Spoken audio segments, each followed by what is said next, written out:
no talk, nothing will change. See, don't look government. Inna the rain again. Start or join group to solve problems for your community.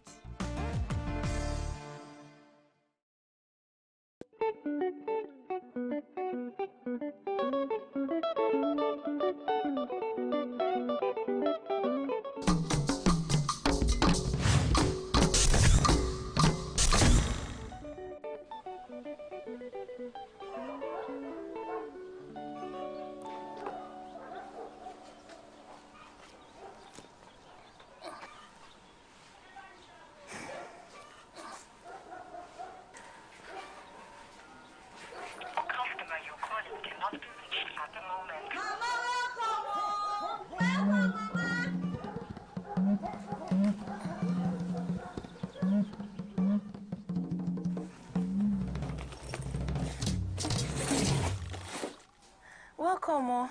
This is a pleasant surprise. I don't know, say you dey come. How village? It is coming again.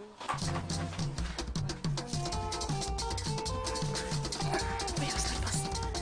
Fast, fast, fast.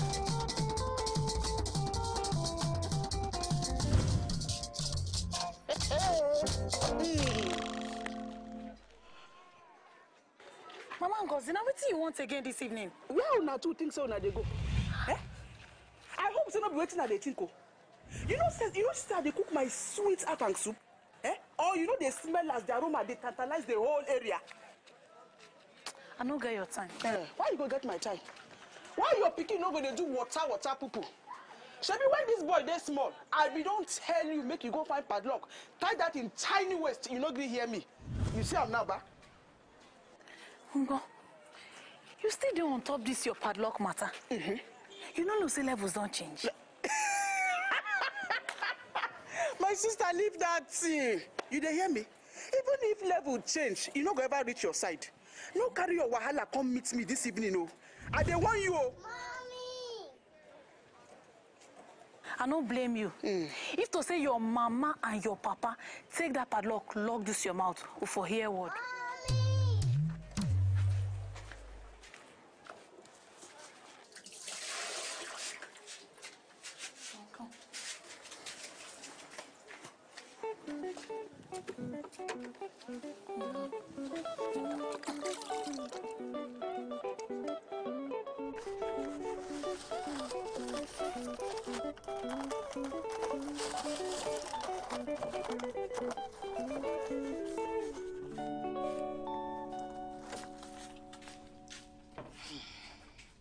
Now wetin dey worry Sunday? Now water, popo. But I don't dey give am ORS sharp.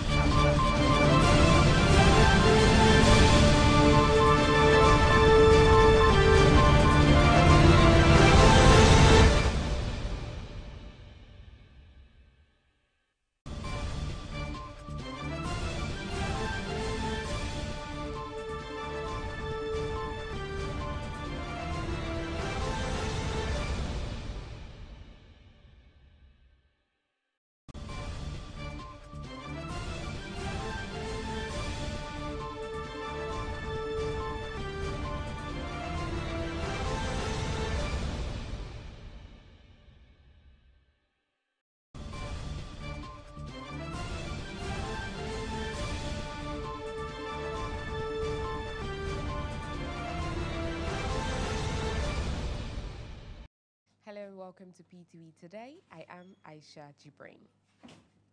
President Muhammadu Buhari on Thursday met behind closed doors with Senate President Bukola Saraki, also at the meeting where governors elected on the platform of the All Progressive Congress and Vice President Yemi Osinbajo and Ekiti State Governor-elect Kayode Fayemi were also at the meeting.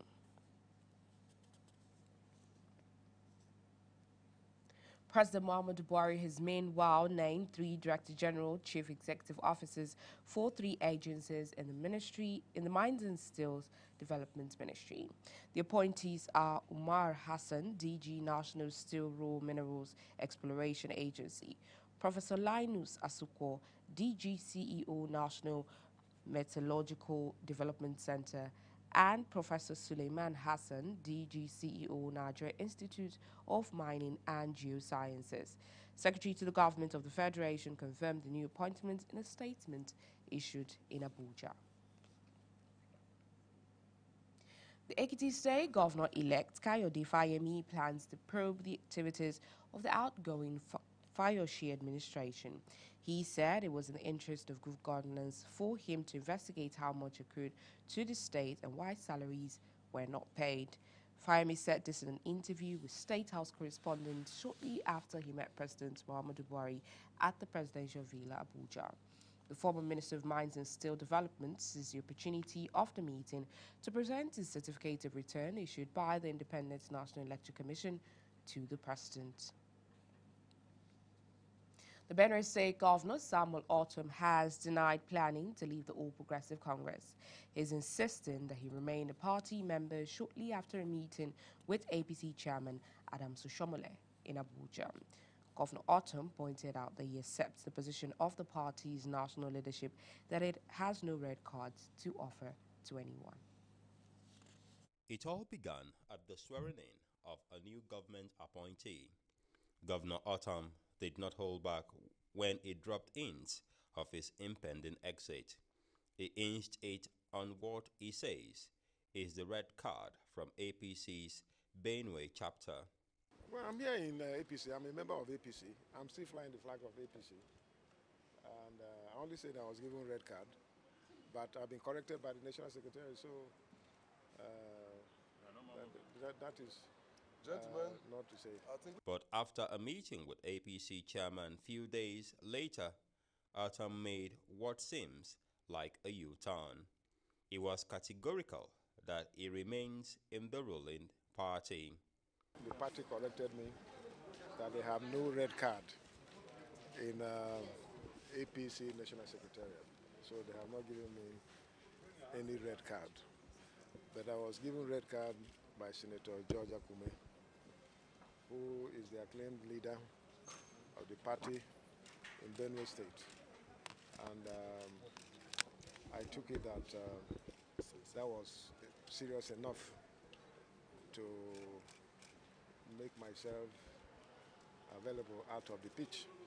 The party chairman did not give too much away on the crisis talks, but was emphatic about APC's stance.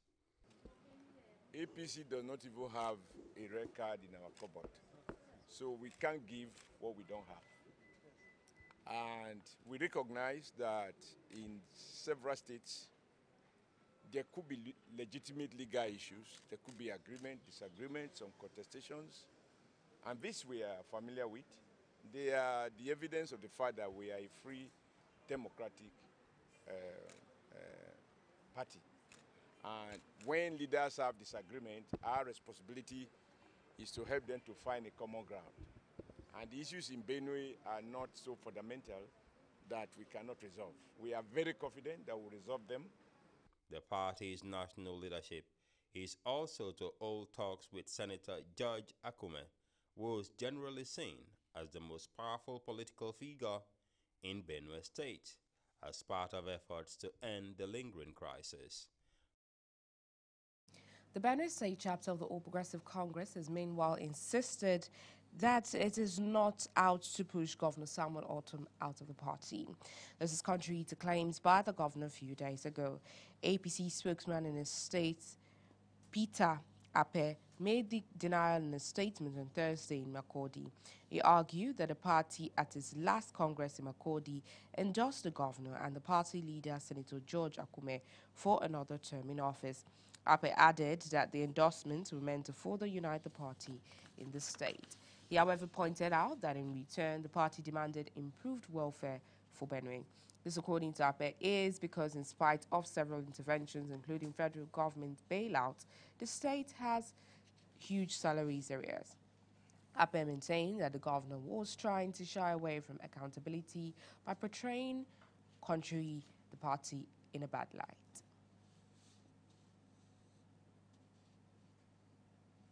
Senators from the Southeast have protested alleged discrimination by President Muhammadu Buhari in his appointment of heads of federal government, departments, agencies, and parastatals. The aggrieved senator alleged the recent appointments, which he sought legislative approval for, were from particular section of the country. This was after the Senate President had presented Buhari's request for confirmation to former Deputy Central Bank Governor Tunde Lemo as chairman of the Federal Emergency Road Maintenance Agency.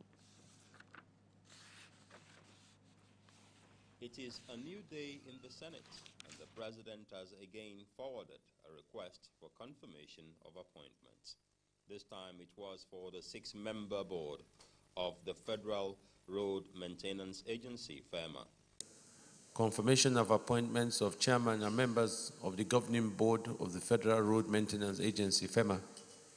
In accordance with provision of Section 2 of the Federal Roads Maintenance Agency Amendment Act 2007, I forward herewith the nominations of a chairman, a managing director, and 6 representatives drawn from each of the 6 geopolitical zones as members of the governing board of the Federal Road Maintenance Agency for confirmation by the Senate. Confirmation of appointments of chairman and members of the governing board of the Federal Road Maintenance Agency, FEMA.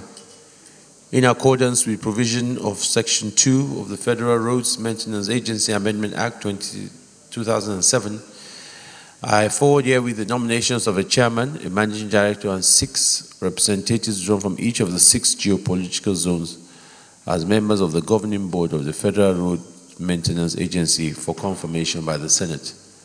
Mr. Tunde Lemo, Chairman, and Nuruddin Abdurrahman Rafindadi, Managing Director, Buba Silas Abdullahi, Executive Director, Baba Gana Muhammad Ajib, Executive Director, Engineer Shehu Usman Abdullahi, Executive Director, Loretta Ngozi Chukwu Nagolu, Executive Director, Mujadu Stanley Dako, Executive Director, and Vincent Oladapo Kolawole, Executive Director.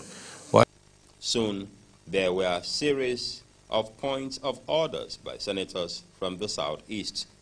They demanded that the process be suspended pending the presentation and adoption of the report by the Federal Character Committee.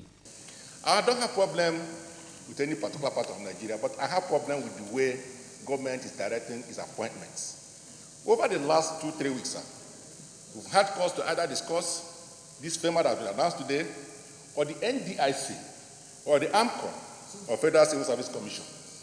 The heads of all these parastatals have come from one particular part of Nigeria. And this is completely unfair. We can't sit in this Senate and allow that to go out. So I believe we need to point it out to the federal government to ensure that every part of Nigeria is represented in the running of Nigeria.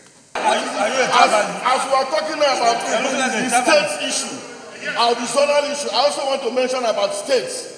Because if you look at this appointment that was made, there are some states, for instance, it is the turn of Ebonyi State, but when you look at that appointment, the state that had not finished, they were reappointed again, instead of appointing where the appointment was made. So I want to is that holistically, they should handle it together. That is not what I'm saying, Mr. President. The senators' grouse centered around what they say is marginalization in federal appointments. I am moving and suggesting that we should step down this item until the Committee on Federal Character comes in and gives us a true picture, because we cannot have everything coming from one area. I'm of the opinion, I'm strong of opinion, that we should keep everything in abeyance. Let it be council. After that, we can now look at issue politically. I so move. But the Senate leader spearheaded APC's position on balance.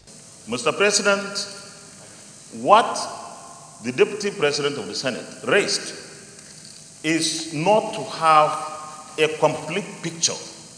He has restricted his consideration to very few. If you go to the larger picture, that issue is not supposed to be raised in the first place.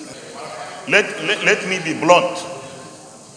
The issue raised is predominance But if we can have the larger picture, I'm sure that we could see a balanced spread of appointments.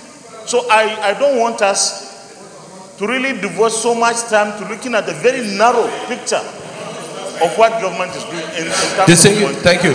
The Senate President opted to mandate the Committee on Federal Character to take a second look at Buhari's appointments rather than act on sentiments. We're all on the same side. Nobody wants any injustice to any part of this country. But we all agree that at the moment we're just all speculating. It's not based on a document that we've all agreed on. I'm just asking, please, that let us get the document from Federal Character. If the document from Federal Character suggests what you are saying, then we hold action. But if it will be unfair, if the document from Federal Character does not support that. So all I want to appeal, we'll tell our chairman of Federal Character, bring a report on Tuesday. If the report on Tuesday suggests that DSP is right, then we will not consider this report. I give you a word on that. And if it's not, we will consider the report. I think this is only fair. Distinguished colleague, let us parent. He noted that only the committee will determine if the protesting lawmakers were right. The committee, headed by Tijani Kaura, is expected to turn in a report next week, Tuesday. The House of Representatives is set to probe illegal gold mining in the country. This, according to federal lawmakers, is because Nigeria has lost an estimated $50 billion in revenue. They say unless the illegal mining activities are stopped, the country would continue to lose revenue, which could be channeled to developmental projects.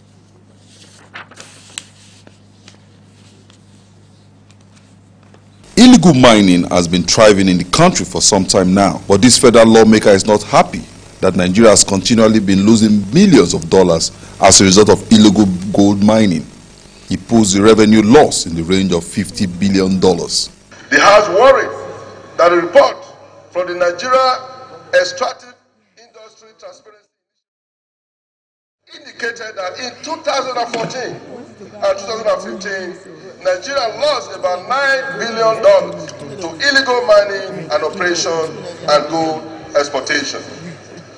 The House also worried at the current average price of $1, that is $1,200 per ounce of gold in the international market, which amount to an unaccounted sum of $4,232,400, that is dollar by day. His colleagues were also not too happy that the act is affecting government effort to diversify the economy. We should be able to guard jealously what is our own, the wealth of this nation. We are so blessed that we don't even know the extent of the wealth that we have. And there are reports that some of these killings going on, villages being annihilated, that it has something to do with mineral deposits in those villages where those villages are situated. So this government go there and clear the villages, and then they'll be mining these precious metals secretly. We also find, Mr. Speaker, that the taxes that are due to government in this sector are not paid to the government, therefore leading to loss of revenues from the government. Even though it's a similar situation in the oil and gas industry, but there's better and more effective tracking and monitoring in the oil and gas industry. I think we haven't set in place the mechanisms for monitoring and tracking revenues earned from mining activities. Mr. Speaker, so Nigeria is not a Venezuela that has only oil. We're blessed with so much, and I believe that this motion, Honorable EJ, again I want to thank you, is an exceedingly important motion, and I hope that when we throw up, that this investigation will throw up exactly the value of what we have, and hopefully the government will also put in place policies that will drive it. The motion was adopted by the House by unanimous voice vote. When it was put to vote, those against it say nay. The ayes have it. The motion was referred to the ad hoc committee to probe illegal mining and revenue losses in the country. Emmanuel Ehijine, PTV News, Abuja. The National Assembly Joint Committees on Capital Market is set for second biannual Stakeholders Capital Market Summit, which will hold in Abuja on the 23rd of July 2018. The lawmakers explained that they encouraged by the achievements recorded with the first edition to press on with another one. They say 8 bills on how to improve the capital market emerged from the 2016 session and are presently being used to improve on the economy. These are members of the National Assembly Joint Committees on the Capital Market. They have completed arrangements for a second Capital Market Summit. The lawmakers are seeking media buy-in for what they say will help improve the Nigerian capital market and, by extension, the economy. There's no way Nigerians will even know what has gone on. So I want to appeal to the press to give us enough coverage. By giving us enough coverage, you are giving yourself enough coverage. Because when you want to set up your TV station, you may go to the capital market. You want to set up your newspaper, you will need the capital market. So when we are helping the capital market, we are not just helping a committee or 2 committees of the National Assembly. We are helping our brothers and sisters who are members of this country. And we are helping ourselves because we will not be in the National Assembly forever. We will one day go to the capital market. The lawmakers are bent on ensuring that more private sector funding enter the economy through the capital market. The issue that makes Nigeria to always be lacking behind in development projects is access to funds.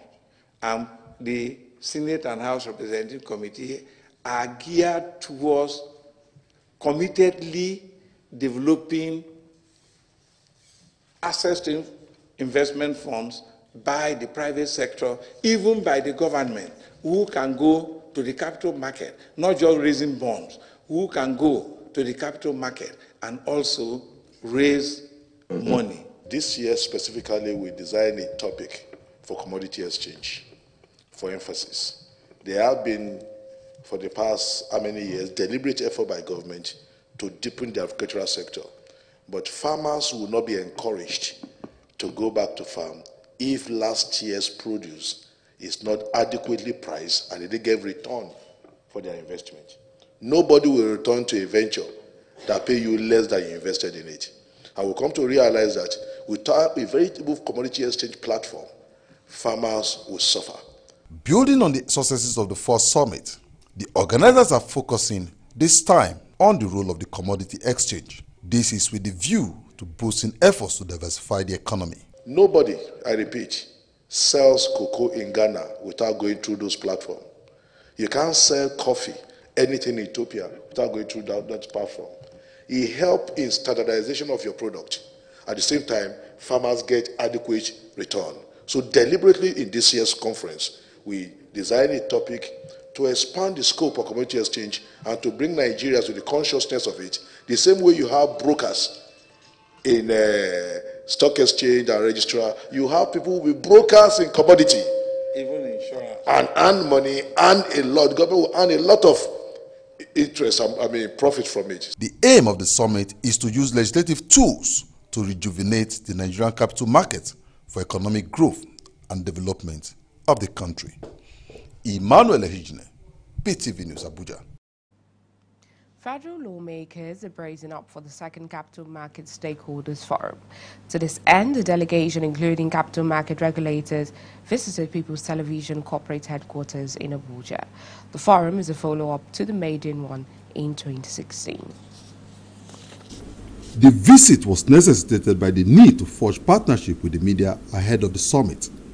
This, according to the delegation, is due to importance of the capital markets to the Nigerian economy. He is quite interested in serious local and foreign business entities investing in the stock market instead of those he described as portfolio investors. The lawmaker is concerned that the country relies too much on government funding. No economy anywhere in the world reaches mark without capital market playing a significant role. I don't know of any country that can be referred to as developed that does not rely on capital market for 80% of our infrastructural development. We are where we are in Nigeria because as of today, 95% of our infrastructural effort to procure infrastructure in Nigeria will rely on direct budgeting. Nowhere national economy can finance that. So part of this is to expose every one of us to this sleeping giant and the need to activate it. And to activate saving, I am worried that till now, the major players are portfolio investors. 80% of them are non-Nigerians. Well, the best way to have access to funds that can help our economy is for retail investors, you and I, to take over the market. The delegation included capital market operators who threw more light on the coming event and why Nigerians should invest more in the market. We are calling all stakeholders. Stock Exchange is a partner in this program. The commodity exchange, even all the stakeholders, all the regulators and agencies in the capital market are all involved in this program. And we want to use the opportunity to invite the press. They are the fourth reign to help us let the people know that capital market is it. You cannot develop any part of the world with short-term funds. That is happening because we are not able to create a semblance of a perfect market that the commodity exchange will emplace. Well, commodity exchange is a platform where you trade in anonymously, where you have several buyers and several sellers interacting to drive up the price. But what we have now is a situation whereby Olam and some most Chinese merchants will move to the farms and be buying this thing as peanuts from the farmers. More than ever before, efforts are now being geared towards driving agriculture. But there is no way we'll achieve much in this direction if you don't have a platform, a functional commodity exchange that will incentivize farmers to produce more. And what kind of incentives are commodity exchange providing is price discovery. Now, apart from that, commodity exchange is also in place in what we call warehouses financing. Because one of the critical issues that farmers are facing is the issue of finance. In response, the station promised to deploy state-of-the-art equipment and is tired to deliver the message across to Nigerians. We would obviously be keen on replicating our long-standing relationship with the Joint Committee on one hand and with Honorable TJ on the second hand. And we will be doing something a little bit different this time. Aside from the last time we did a live broadcast over the 2-day event, we'll be doing, of course, we'll be doing the same thing this year. And we'll also be looking at live streaming. We didn't do it the last time. We'll live stream it on Twitter because we believe that it's one platform that speaks directly to the elite. Now, I mentioned the elite, not in relation to, also in relation to community exchange, because people will think that it's only the elite that will be interested in what Mr. Kapo spoke about. But then community exchange 2 years, many of us hardly know what it's all about. The delegation was later taken around the new ultra-modern facility of the station. The forthcoming summit is slated for July 25th, and the theme is Capital Market, a Catalyst for Economic Growth and Development. Emmanuel Ehijine, PTV News, Abuja. The Independent National Election Commission has fixed August 11th for by-elections to fill the vacant seat of Bauchi South Senatorial District at the National Assembly. INEC Resident Electoral Commissioner Ibrahim Abdullahi disclosed this on Thursday during the stakeholders meeting. He explained that only those who voted in 2015 general elections and had collected their PVCs as of December 2017 are eligible to vote during the by-election. The election will be held at 1,499 polling units in all of the 75 wards in 7 local government areas of Bauchi South Senatorial District. This covers Torus, Das, Tafawa Balewa, Bogoro, Alkaleri, Kefi, and Bauchi local government areas. Abdullahi said all registered political parties are allowed to participate and that the results will be transmitted electronically while a copy will be pasted at each polling unit. A suspected accomplice of Boko Haram has confessed to getting 5,000 naira for each suicide bombing he facilitated in Maiduguri. Abaka Kori, a dwarf, is among 22 people arrested by the police in Borno and Yobe for the alleged involvement in suicide bombing activities. He told the news agency of Nigeria that he received 5,000 naira as payment for facilitating the execution of each suicide bomb attack in Maiduguri and its environs. Kori, who was a security guard at the fuel dispenser station in Dalori area of Maiduguri, said he participated in several suicide bomb attacks in recent months in the metropolis. He added that his role is to keep the improvised explosive device for onward delivery to another person who will carry out the attack. For his part, Adam Mustafa admitted that he coordinated various suicide bomb attacks which resulted in the death of hundreds of people in Maiduguri. He told the police that he twice received 200,000 naira for the successful execution of bomb attacks. The police authorities have named a new commissioner of police for the Federal Capital Territory. It is Bala Shiruma, who until now was a deputy commissioner of police in Criminal Investigation and Intelligence Department. It takes over from Sadiq Bello. Bello was recently appointed to lead a team set up by the Inspector General of Police, Ibrahim Idris, to unravel the killings of 11 policemen in Abuja and Edo State. Details of his appointment are contained in a statement in Abuja on Thursday by the command spokesman, DSP Anjuguri Manza. According to the statement, Shirma served the Nigerian police force in different capacities and attended several courses within and outside the country. President Muhammadu Buhari is favorably disposed to an upward review of budgetary allocation to the health sector. This, he says, is necessary to improve the quality and access to medical facilities across the country.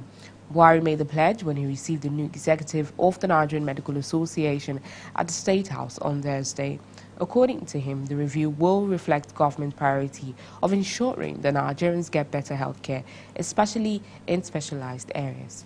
The president assured the NMA that the white paper from the Ahmed Yayale-led panel on interprofessional harmony in the sector is under consideration.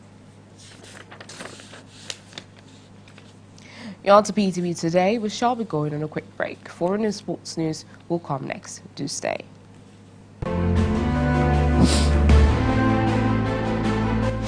Soldiers helping Nigerian soldiers to fight Boko Haram. We will have to persuade Nigerian legislators. This is coming together of people who are engaged. Executive order should comply with the law. I personally dissociate myself completely. Personally. From this internet. Because you have said there had hardly been any administration.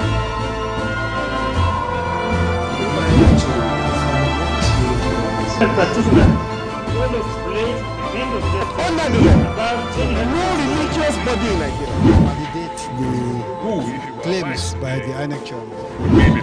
It is.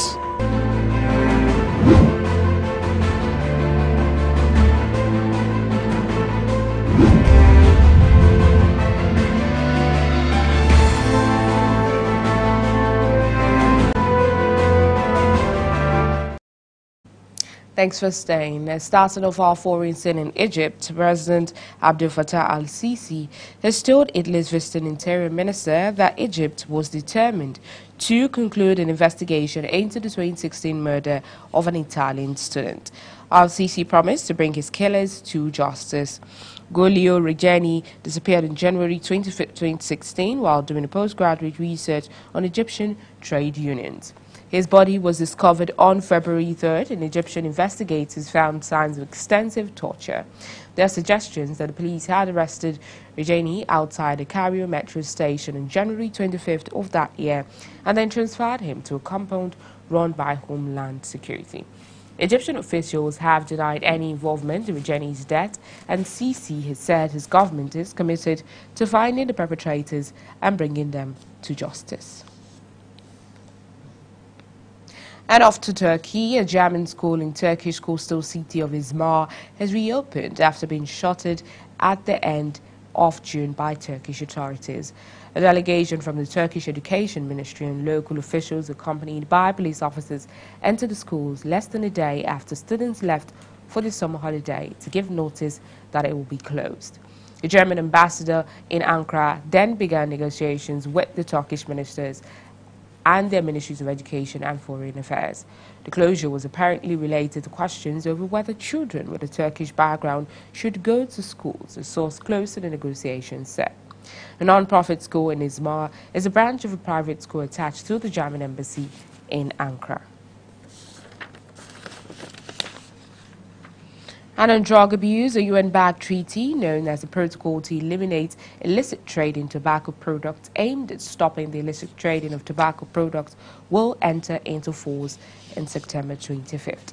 The Secretariat of the World Health Organization Framework Convention on Tobacco Control said the protocol marked a diplomatic breakthrough in efforts to protect public health and strike back against the criminal organizations profiting from such deals. The package of measures agreed by the countries which 45 parties and the European Union have signed up was developed in response to a growing illegal trade in tobacco products, often across borders. And in Britain, a British man has been found guilty of plotting to kill Prime Minister Theresa May. He was caught by first detonating an explosive device to get into a Downing Street office and then using a killer knife or a gun to attack her. Namu Rahman of North London was convicted at the Old Bailey Court of preparing to commit acts of terrorism. Rahman planned to detonate an improvised explosive device at the gate of Downing Street and gain access to May's office and the ensuing chaos and kill her, according to police. The Downing Street plot was forward when Rahman believed he was corresponding online with members of the Islamic State militant group while planning the alleged attack, but was in fact talking to members of undercover officers of the U.S. Federal Bureau of Investigation and Britain's MI5 security service. Rahman was arrested in November 2017 shortly after meeting with undercover officers posing as an ISIS member and collecting 2 dummy explosive devices. And in Syria, more than 100 bosses arrived on Wednesday to evacuate thousands of people from 2 loyalist Syrian villages that are besieged by rebels in the northwest. They are besieged under a deal in which the government is expected to release hundreds of detainees. The Shia villages of Al-Fawr and Kefaria would be emptied of all the residents and fighters, a commander in the regional alliance that backs President Bashar al-Assad told Reuters. They have been under siege for years by Sunni Islamic rebels in Idlib province and the last major insurgent-held part of Syria. And in Vietnam, a pregnant woman from Vietnam's southern Dong Thap province and a man with diabetes from southern Tay Nhi province have died of flu virus. The 2 provincial health departments said on Wednesday the 35-year-old woman, who was 32 weeks pregnant, died in a Ho Chi Minh City hospital of tropical diseases. However, her baby has not been infected with the virus and has been discharged from hospital after an emergency operation on the mother, said a Dong Thap Department of Health. A 48-year-old man died after 1-week treatment, according to the Tay Nhi Department of Health. The Nhi virus causes pernicious respiratory infections. Starting off the world of sports, the Nigerian under-15 national team, nicknamed Future Eagles, have been drawn to play Morocco, Djibouti and Libya in the football tournament and the 3rd African Youth Games that commenced in August on Thursday. The draw held on Wednesday put the Future Eagles in the same pool as Morocco, with whom the Nigerian boys were involved with a 2-match friendly affair in Morocco in August 2017. Morocco won the first game 1-0 with the other match tied 1-1. The Future Eagles and their American counterparts face off on Thursday before the Nigerians take off Djibouti on Saturday and Libya on Monday.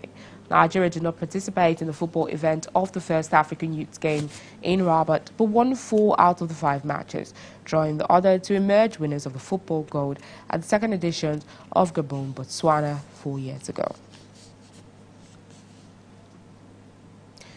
Super Eagles B star Afiz Aremu have been released by his Norwegian club to start feature for the Under-20 boys Flying Eagles on Saturday's Africa Under-20 Cup of Nations qualifier against Mauritania in Lagos. The defensive midfielder turned up the Flying Eagles' Pearlwood Hotel camp in Ikeja and decided to train with the squad. The technical crew was impressed with his game, and being eligible, he was asked if he could feature on Saturday, but he said his Norwegian club would have to grant permission for him to play as he is on holiday in Nigeria. Aremu played for the Eagles B in qualifiers for the 2018 African Nations Championship and at the Waffle Cup of Nations in Ghana in September 2017, but travelled to Norway before the CHAN finals in Morocco. And on the European Premier League, Stoke midfielder Charlie Adam was accused former teammate Jardine of going missing where it mattered as the club relegated from the Premier League last season. Adam had previously argued that some of the big players didn't make a significant contribution, and when pressed on the matter, he admitted that Shelby was one of them. The Swiss international has since moved to Liverpool after making his highest league return with 8 goals and 7 assists. But Adam was still frustrated with his performances and believed she had the capacity to do more. Chelsea are closing in on confirming Juventus defender Daniel Rugani and Maurizio Sarri's second signing of the summer.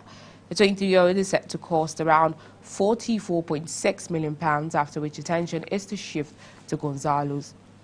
Gonzalo have been on Chelsea's radar, but Sarri is keen on taking a closer look at Alvaro Moratas during pre-season starting this week in Australia. The signing of Rugani will leave question marks over the future of Gareth Bale, whom Sarri said could be better.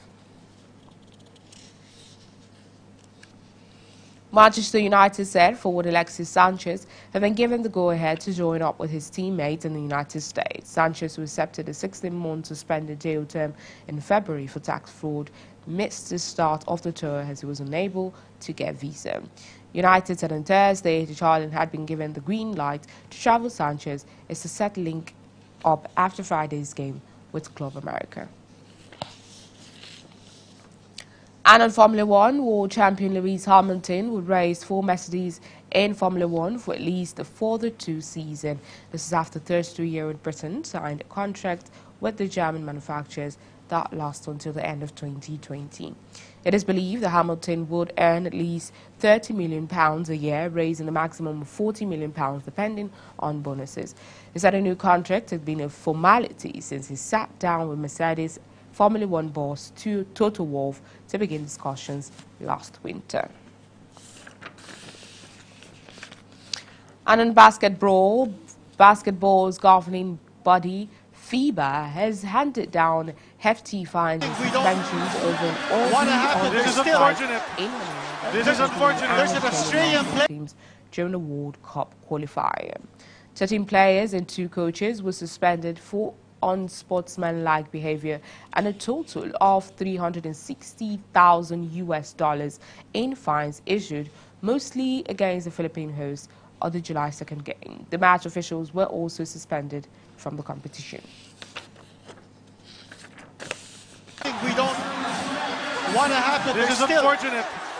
This is unfortunate. There's an Australian player. Oh, and someone throwing a cushion. It's Peter. Peter is there.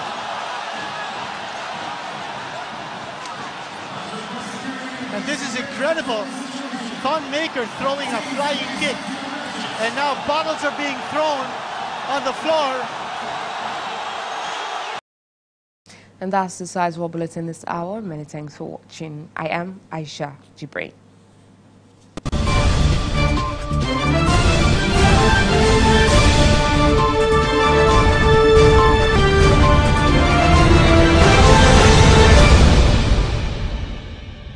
Do you know that PTV remains the best place to showcase those lovely goods and services of yours? Yes, with our visibility in 36 states of Nigeria and over 50 countries of the world, we definitely have the tallest reach. What are you waiting for? Book your adverts now.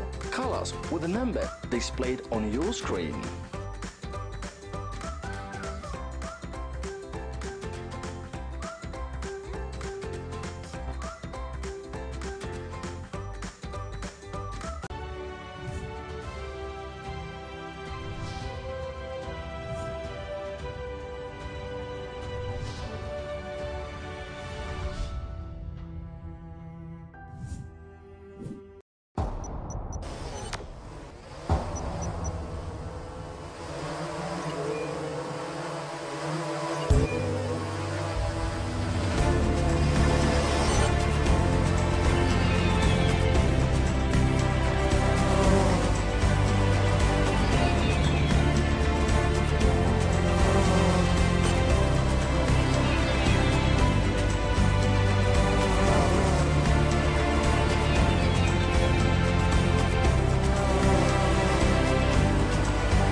On Facebook, like our page and share our posts at People's TV NG. On Twitter, follow us at PTV_NG. Follow us on Instagram at PTVNG. Watch and subscribe to our YouTube channel, People's TV. Visit our website, www.ptvng.com. Subscribe now and join the conversation online. People's TV, People's Preferred Station. How to keep your eyes healthy. Eyes are man's window to the world. They are very important. Never take yours for granted. A healthy eye starts with the food on your plate and not what you put in them. Nutritionists have advocated a wide range of meals for a healthy eyes, especially as we grow old in life. Nutrients like omega-3 fatty acids, lutein, zinc, and vitamin C and E might help you ward off age-related vision problems such as macular degeneration and cataracts. These families of nutrients can be found in lots of our daily food, including 1. Green leaf vegetables like spinach, pumpkin, even our local eforiro. 2. Salmon, catfish, and other oily fish. 3. Eggs, nuts, beans, and other non-meat protein sources. 4. Oranges and other citrus fruits and juices. 5. Oyster and pork.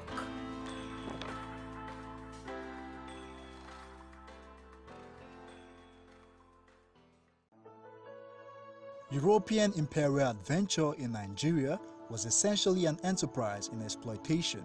Early in the days of imperialism, economic policy, particularly in the field of banking and currency, were crafted for the benefit of the enterprise.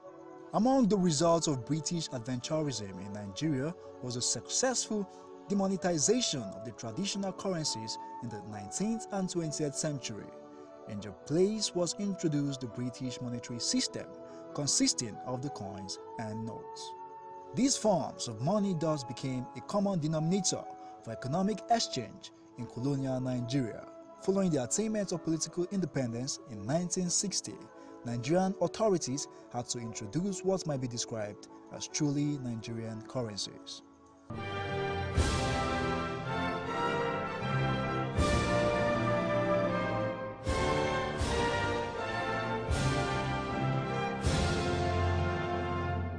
Nigeria has used various forms of currencies, including cowries and manillas during the British Nigerian colonial rule, pounds and shillings was Nigeria's legal tender. On July 1, 1959, the Central Bank of Nigeria issued the first indigenous Nigeria currency in the denominations of 5 shillings, 10 shillings and 1 pound notes, which saw the end to the West African Currency Board notes and coins, which has been in existence since 1912. As the saying goes, change is constant. On July 1, 1962, the new government of Nigeria saw the need to change the legal tender status of the currency to reflect the country's new status. In 1963, following the attainment of a republican status, a political decision was taken to replace the existing currency note due to its misuse and as a war strategy. This was in compliance with the CBN Decree number 51 of December 30th, 1967. Since at the time of the decree, the country was engaged in a civil war that lasted between 1967 to 1970. To this end, a decision to remove all the stocks of the new notes to a branch of the CBN and all the sub-centers was taken in June 1964. Meanwhile, implementation began on July 1, 1965. However, the old and new currency still bore pictures of Nigeria's main export commodity, cocoa, groundnut, and palm produce. In March 1971, the then head of state announced that Nigeria would change the decimal currency as of January 1, 1973, the Nigerian currency was decimalized. This development in the country's currency history did put an end to the use of Nigeria's pounds, shillings, and pence. Meanwhile, in their place came the naira and kobo. The major currency note was called naira, and it was equivalent to 10 shillings. The minor currency note was called kobo, 100 of which make 1 naira. 6 months to January 2, 1973, the date the new currency came into use, the CBN introduced coins in the value of 1 kobo, 10 kobo, and 25 kobo into the economy. The bank embarked on this line of action with a directive to shops and stores to fix prices of their commodity into the new as well as the old currency unit. The advanced arrangement was meant to provide enough enlightenment to members of the public. On its part, the Decimal Currency Board of the CBN, through its publicity unit, embarked on the distribution of posters, conversion table, leaflets, and other publications to educate the public on the decimalization arrangement. The 1970s experienced a significant increase in the volume of economic activities in Nigeria, with a phenomenal growth in the volume of commercial transactions coupled with the oil boom of the decade. On 2nd July 1979, for a takeoff, the new currency were in 4 various denominations of bank notes, which were 50 kobo, 1 naira, 5 naira, and 10 naira. The change that took place was a major one, and this involved both currency notes and coins. Meanwhile, the major unit of currency, which used to be 1 pound, ceased to exist, and the 1 naira, which was equivalent to 10 shillings, became the major unit. On 11th February 1977, after the assassination of the then head of state, General Murtala Muhammad, a new banknote of the denomination of the value of 20 naira was issued. This was special because it was the highest denomination to be issued then, and it became necessary then as a result of the economic growth. The 20 naira banknote became the first banknote in Nigeria bearing the portrait of a Nigerian citizen. In this case was the late head of state, General Murtala Muhammad, 1938 to 1976, who was the torchbearer of the Nigerian Revolution in July 1975. In 1984, the Nigerian military government of Muhammadu Buhari, in an attempt to legitimize its interruption of the democratic process through a military coup d'etat, directed the CBN to cause a change in the colors of the Nigerian currency. The exercise was designed to devalue the money alleged to have been stolen by Nigerian political leaders. In 1991, both the 50 kobo, 1 naira note were coins. It is believed that monetary reforms of this period, particularly the introduction of the 50 naira currency note, were carried out in response to increased private and private spending resulting from Nigerians' excess oil revenue of the period. Some Nigerian currencies were recommended for redesign, but it was not accepted by certain sectors of the Nigerian society. Some Nigerians were inclined to believe that the demonetization of the smaller denomination was meant to depreciate the value of the currency. My opinion about currency not in circulation is very simple. Once the value of your naira is so devalued, the little coins are not significant again. There is nothing the coins can buy these days. In the villages, the least amount of money in circulation is 5 naira, which is also in note denomination. So what the value of 1 naira, 2 naira, 3 naira can buy is no more in circulation, and our banking are not helping our matters. The banks are not helping us in the sense that the coins are not given out to majority of Nigerians. My children, or most of the children that we have that are below 12 years, some of them have not even seen what 1 kobo looks like. Yes, coins is good, but we don't use coins now because of our leaders. They are not treating us well. When I married in 1980, I spent 3,750 naira. I was age of 26 years. Before I married, the higher denomination was 20 naira. And I was saving 20 naira every week. My wife saw my passbook. She marveled. So after spending 20 naira a week, I got 3,750 naira. I moved to marriage. From there, I paid that wedding, everything, when I was 26 years. Now, my son spent over 1.5 million naira for marriage tradition. I have 2 boys at stake now. The things about coins in times of, in olden days, have been going well. And when we are using coins, we can see that the people are enjoying. And the country was moving well. I know very well that we have the coins as a legal tender, but they are not there for you to use, even in the markets. You will discover that even the issue of, it's not in circulation. So it's when it is in circulation that you can even effectively say that, indeed, this you can tender it and it's a legal tender. This particular reform heralded the erosion of coins in Nigeria and precipitated its waning use. Consequently, the 5 naira notes became the minimum denomination acceptable in the Nigerian society. In response to the expansion in economic activities and to facilitate efficient payment system, the currency reforms continued in 1999 with the introduction of the 100 naira banknote. In the front view, the currency unit bears the portrait of Chief Obafemi Awolowo, Premier of Western Region of Nigeria in the 1950s and leader of the opposition party at the federal level in the 1960s. In its back view is a picture of the Zuma Rock. November 2000 and April 2001, the CBN issued 200, 500 banknotes respectively, with the former bearing the portrait of Alhaji Sir Ahmadu Bello, former Premier of the defunct Northern Region. On the back view of the currency denomination are pictures of heads of cattle, agricultural products, and the Nigerian coat of arms.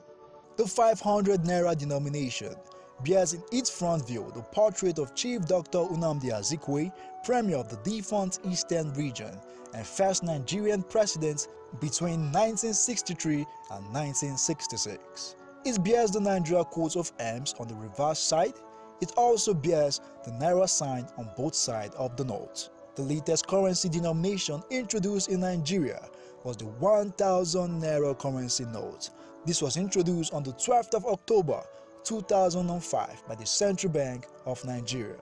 Peculiar to this currency is that it bears in front views portraits of the past CBN governors: Alhaji Aliyu Mebronu, Governor of the Central Bank 1963 to 1969, and Dr. Clement Isong, Governor of the Central Bank 1967 to 1975. There is also a gold foil on the front of the note with the Nigerian coat of arms and the numeral 1000.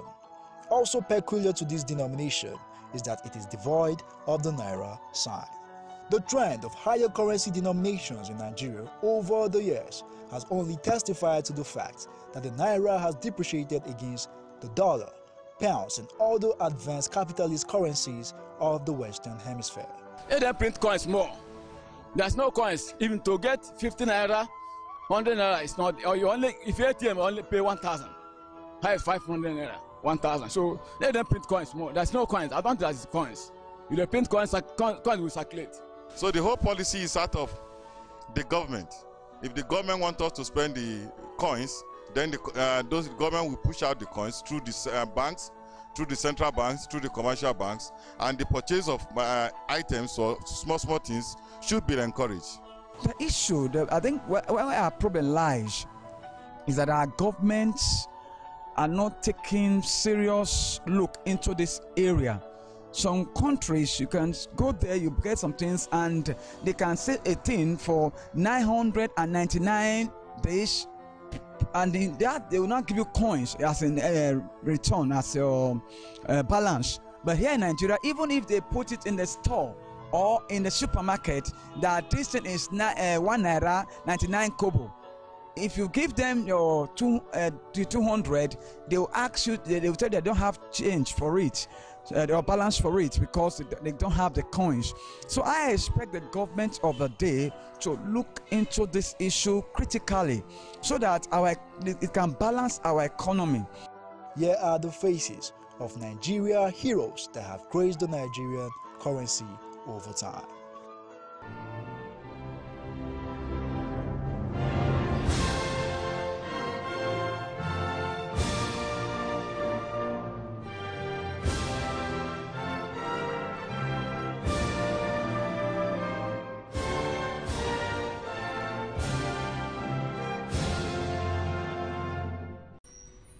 A popular saying in Nigeria goes that at the time a cockerel matures, it begins to crow to tell the world the time of day. This makes a crucial premise for all of us who have come of age, the youths, to lend our voices to a nation set to flip a new page, like the chance to vote and be voted for, whether being a youth, a woman, or a person with disability, and to do this in unity. And to anyone who hasn't been confident enough to exercise these rights, I beg, step out of the dark and come into the light. I mean, your participating in the electoral process is significant, a moment to behold, like that cock crowing in the morning to tell about a difference. No sit down look. Do something that will count today and be in tomorrow's books. The elections are coming. Register for and get your voter's card, your power card. As a citizen, and especially as a young lady or lad, lend your voice, use your voice, talk, say, and tell the world the time of day.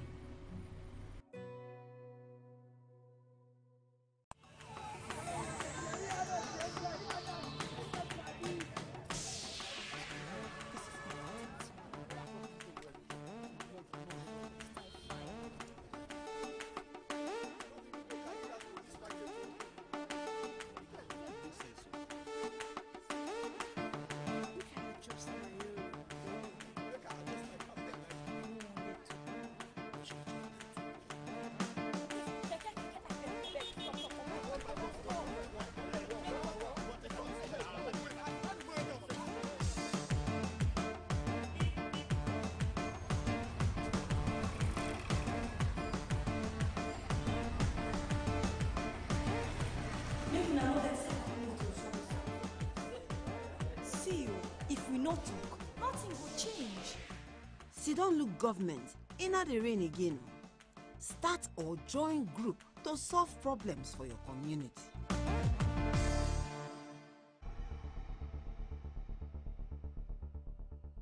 You're watching People's Television, your people's preferred station, powered by you.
election has been a major topic in the Nigerian polity. Now, after the elections, we've had a series of observer groups coming up with different reports on what transpired, while those like the Youth Initiative for Advocacy, Growth and Advancement and the TMG Coalition, Transition Monitoring Group, are comfortable with the outcome. Some other coalition feel it fell short of global best practices and electoral standards. But the issue of vote buying is one that caught the attention of many local and international observers as well as political watchers. Now, there are suggestions that APC party agents were distributing cash near polling units, but there were claims that civil servants and pensioners got 3,000 naira credit alert on the eve of the election. Now, there is also a trending video report from an international news agency showing people running to the old government house because, as someone said, 4,000 naira is being shared to eligible voters. Now, this is going to be our major topic of discuss here on Inside Story. And joining me to talk about it is Gabriel Nisi, a journalist, and he was also an eyewitness at the Ekiti election. Yeah. You're welcome. Thank you very much. Now, before we get to our questions, let's just start first. Now, let's start with the cash for vote controversy. Now, how did we get to this stage in this country? Well, let's just say poverty in the land can be ascribed as the major cause of cash for money inducement, rather, politics. Because when you have a poverty-stricken people, a poverty-stricken population, what do you expect? These are people who are hungry, can afford 3 square meals to eat, and it goes back to the government of the day. There's poverty in the land. The circulation of funds in the country is really, really low. People are suffering. So that when things like this happen, you get to see money inducements, and you get to see gullible voters who are attracted, enticed by this issue, and they're able to